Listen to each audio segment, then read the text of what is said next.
wa ta'ala. Amin ya Allah ya Rabbal Alamin. Salawat beriring salam mudah-mudahan terlimpah curahkan kepada junjungan kita, junjungan alam Nabi besar Muhammad beserta keluarganya, para sahabat hingga kepada kita semua sebagai umatnya.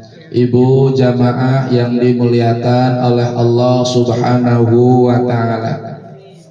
Babu faslun fi fadilati bismillahirrahmanirrahim. Pertemuan kita pada kesempatan ini akan membahas tentang keutamaan membaca basmalah. Sementara ini terkadang kita meremehkan membaca masalah, meremehkan membaca basmalah, padahal keutamaan yang Allah berikan kepada si pembaca sangatlah luar biasa. Bahkan dikatakan oleh Nabi, ma min abdin yaqulu bismillahirrahmanirrahim illa dzaba syaitanu. Tidak ada seorang hamba yang membaca bismillahirrahmanirrahim ila dzaba syaitanu, kecuali setan itu hancur seperti hancurnya timah yang dibakar oleh api.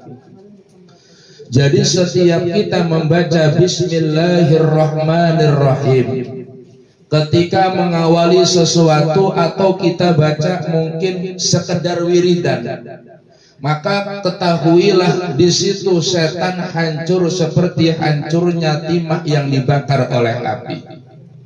Ibu-ibu biasanya baca basmalah mau apa, Bu? Mau makan doang. Ya, Bu? Mau makan? Iya, mau makan doang itu, Bu ya. Padahal membaca basmalah itu tidak saja mau makan doang, Ibu. Setiap kita melakukan sesuatu kebaikan, maka upayakan, budayakan membaca basmalah. Bahkan kata Nabi, barang siapa orang yang membaca basmalah, Allah akan turunkan keberkahan. Kata Nabi, barang siapa orang yang mengawali sesuatu kemudian tidak diawali dengan membaca basmalah, ketahuilah ibu, Allah akan memutuskan keberkahannya. Jadi enggak berkah, Bu. Kalau makannya enggak berkah. Kalau seumpama ibu mungkin melakukan sesuatu kebaikan, hendak kerjanya enggak berkah, ya. Mau minum kalau tidak diawali dengan basmalah, minumnya pun enggak berkah. Kenapa? Karena diputus oleh Allah, ya. Maka dikatakan oleh Nabi, innallaha subhanahu wa ta'ala, sesungguhnya Allah subhanahu wa ta'ala zainus sama bil kawakib, menghiasi langit dengan bintang, wa zainul malaikati bi Jibril, menghiasi malaikat dengan malaikat Jibril, wa zainul jannati bil huri wal kusur, kemudian Allah menghiasi surga dengan para bidadari, kemudian wa zainul anbiya bi Muhammadin sallallahu alaihi wasallam, Allah menghiasi para nabi dengan Nabi Muhammad sallallahu alaihi wasallam, kemudian wa zainul ayam bi yaumil jum'ah, Allah menghiasi hari Jumat dengan menghiasi hari dengan hari Jumat, wa zainus suhur, Allah menghiasi bulan dengan bulan Ramadan, wa zainul layali, kemudian Allah menghiasi malam dengan malam Lailatul Qadar, kemudian wa zainul masajid, Allah menghiasi masjid-masjid yaitu bil Ka'bati dengan Ka'bah, wa zainul kutub bil Quran, dan Allah menghiasi kitab-kitab dengan Quran, wa zainul Quran bil bismillah, kemudian Allah menghiasi Al-Quran dengan Ini kira-kira jelas, Bu? Apa yang jelas, Bu? Yang mirip. Ibu yang di luar kira-kira jelas, Bu? Apa yang jelas, Bu? Maka berkah loh, Bu, kesembarangan. Maka kenapa yang menjadikan orang dulu itu hidupnya sederhana tapi hidupnya hatinya tenang, tentrem. Padahal ibu masya Allah kehidupannya kalau dibandingkan dengan orang sekarang ya jauh berbeda, ibu.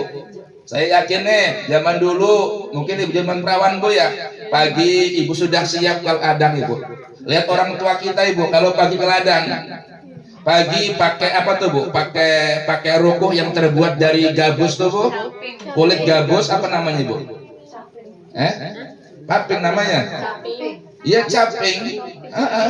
Kemudian pakaiannya lusuh. Kemudian yang dicangking apa bu? Cangkul. Kadang-kadang serbuk buat tanaman, pakainya mungkin sendal yang sudah jelek. Mau kemana bu? Mau ke ladang ibu jamaah rahimakumullah. Ya, mau ke ladang. Kenapa orang dulu hebat-hebat, hidupnya tenang, tidak ada yang melakukan bunuh diri lain sebagainya? Kenapa? Karena Allah berikan ketenangan setiap mengawali sesuatu kebaikan. Orang dulu tidak lupa dengan membaca basmalah. Orang sekarang ibu jamaah rahimakumullah, kalau pagi ibu pakaiannya rapi, baunya wangi, pakainya helm, bawanya tas, kemudian sepatunya kinclong. Tapi sekarang kenapa banyak orang yang ruwet ibu? Kenapa? Karena jauh zikir dari Allah Subhanahu. Kadang-kadang lupa baca basmalah ketika mengawali sesuatu kebaikan. Kalau kita niatkan, kata ibu, saya lah mau baca basmalah setelah habis sholat 100 kali, paling kuat 3 hari, banter-banter 1 bulan ibu. Iya nggak bu? Insya Allah. Ibu niat nih, saya lah mau baca basmalah kalau habis sholat berapa kali? 100 kali. Mungkin 1 malam, 2 malam, 1 hari, 2 hari masih semangat. Bismillahirrahmanirrahim, Bismillahirrahmanirrahim, Bismillahirrahmanirrahim. Nanti ibu dapat 1 minggu, 1 bulan, ibu jamaah rahimakumullah udah mulai malas. Coba kalau seumpama setiap kita mengawali sesuatu kebaikan, kita awali dengan bismillah. Ibu kalau mau pengajian, mau kondangan, pakai kerudungnya basmalah dulu. Setelah pakai kerudung, apa kata ibu setelah nempel di kepala? Alhamdulillah. Pakai gelangnya basmalah dulu, pakai jamnya basmalah dulu, pakai jubahnya basmalah dulu. Kalau ibunya pakai lipstiknya basmalah dulu. Setelah selesai alhamdulillah. Kalau ibunya pakai maskaranya basmalah dulu. Setelah selesai alhamdulillah, ibu sudah berapa kali basmalah yang dibaca bu? Ibu sudah berapa kali basmalah yang ibu baca? Banyak. Baru 10. Kalau ibunya pakai pensil alisnya basmalah dulu bu. Kalau nggak ada ya spidol senomen juga boleh bu. Bismillah dulu bu ya, basmalah dulu ibu jamaah rahimakumullah. Ibunya pensil alisnya udah potong, udah habis, pakai spidol aja, mau kondangan ini malu. Ketika ibunya kondangan, masya Allah, ibunya panas, keringatnya kemana-mana bu, akhirnya lontor ibu jamaah rahimakumullah. Ketika lontor ibu tumpah ke bawah.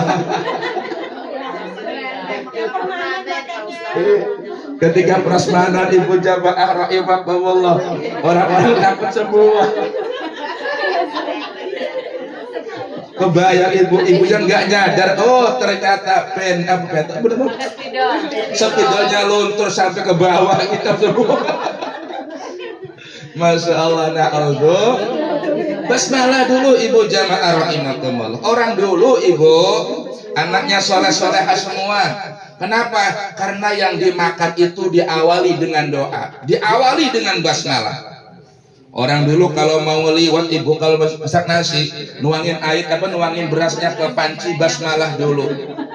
Ya. Setelah berasnya dalam panci sudah ada, dituangkan air untuk dicuci basmalah dulu, dibuang alhamdulillah. Cucian yang kedua, tuang lagi basmalah dulu, kemudian dikudek, dibuang alhamdulillah. Kemudian sampai 3 kali basmalah. Kemudian ketika menaruh panci di atas tungku basmalah dulu. Setelah itu naruh kayu dalam tungkunya basmalah dulu. Ketika mau dikeduk, dikudek ibu jamaah rahimakumullah basmalah dulu. Dipindahkan dari panci ke Apa nama itu, Bu? Eh? Bukan tuh sangko namanya. Sangko namanya. Eh? Sangko kan basmalah dulu. Sekarang dulu belum ada magicom, Ibu. Namanya sangko. Iya sangko. Basmalah dulu, Ibu. Mau nyentong ke piringnya pun basmalah dulu. Mau makannya pun basmalah dulu. Nasi ketika dibacakan basmalah masuk ke dalam perut, Allah berikan keberkahan. Jadi tenaga ibu, tenaganya mengarahkan ke dalam ketaatan. Kalau sudah taat, hatinya jadi tenang, tentram. Alhamdulillah. Orang sekarang ibu ngeliwatnya gampang, Ibu. Enggak usah cari kayu, enggak usah ngebersihin pantat panci yang hitam. Ibu cukup ibu nuangin beras ke dalam panci magicom, kemudian dicuci, ditutup, langsung dicolokin, beres. Cuman doanya kurang, Bu. Orang dulu kalau ngeliwat ibu baca basmalahnya berapa kali tuh, Bu?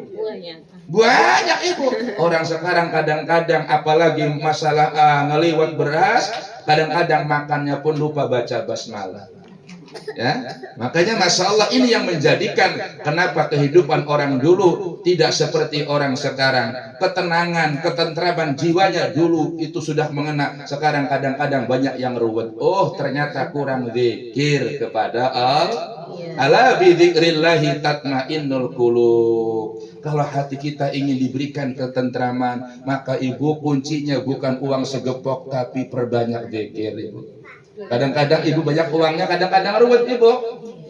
Ibu nungguin tuang THR, kapan sih Pak cairnya?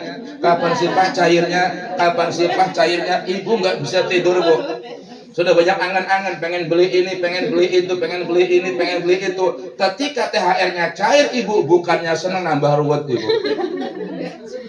Iya nggak, Bu? Kenapa ruwet, Ibu jamaah rahimakumullah? Oh, ternyata nggak kebagian, kalah sama kepengen. Iya. Tuh, iya, Ibu. Nah, maka Ibu jamaah rahimakumullah, ketika hati diberikan ketenangan oleh Allah, keinginan-keinginan itu direndam, nafsu-nafsu tersebut terendam dengan bacaan zikir kepada Allah Subhanahu. Orang dulu ibu hidupnya sederhana. Apa kata orang dulu? Los temen uripi sederhana, yang penting badannya sehat. Tuh, anak-anak istrinya soleh-solehan.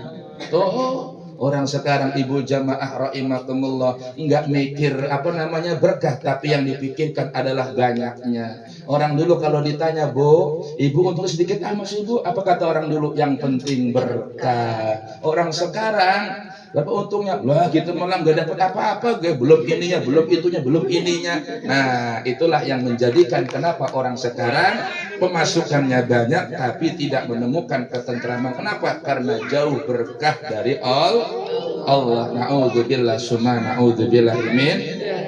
Bahkan dikatakan ibu jamaah rahimakumullah, kata mufti Mesir, yaitu seorang ulama besar yang bernama Syekh Muhammad Sya'rawi Al-Mutawalli, barang siapa orang yang minum ketika diteguhkan pertama mengucapkan Bismillahirrahmanirrahim, ibu ini contoh nih, Bu. Kemudian diakhiri Alhamdulillah. Tegukan yang kedua Bismillahirrahmanirrahim, Alhamdulillah. Tegukan yang ketiga Bismillahirrahmanirrahim, Alhamdulillah. Selama air tersebut ada di dalam tubuh kita, kita akan terhindar dari perbuatan maksiat. Itu ajaran Nabi loh, Bu. Nabi itu kalau minum enggak selalu ditenggak, enggak, Ibu. Bahkan dalam kitab Muhtar Hadis ibu jamaah rahimakumullah, ketika kita minumnya langsung ditenggak, ibu jamaah rahimakumullah, itu akan menjadi beban di daerah jantung kita. Nabi itu kalau minum satu teguk berhenti, seteguk berhenti, seteguk. Jadi enggak ini, Bu, enggak sekaligus dia. Oh, ternyata ketika dikaji dalam kitab, orang yang minumnya langsung diteguk ibu jamaah rahimakumullah, maka akan menjadikan penyebab sakit jantung. Tuh, ya, Bu. Makanya kalau minum pelan-pelan, makan pun pelan-pelan. Ternyata halalan thayyiban itu ibu jamaah rahimakumullah tidak saja halal, akan tetapi makannya pun harus diperhatikan. Ya, dari hal-hal yang mungkin bisa menyebabkan datangnya penyakit. Kemudian dalam kitab Asyam saya pernah kaji tuh Bu. Ternyata yang mendatangkan penyakit itu ibu jamaah rahimakumullah bukan macam-macam makanan yang kita makan.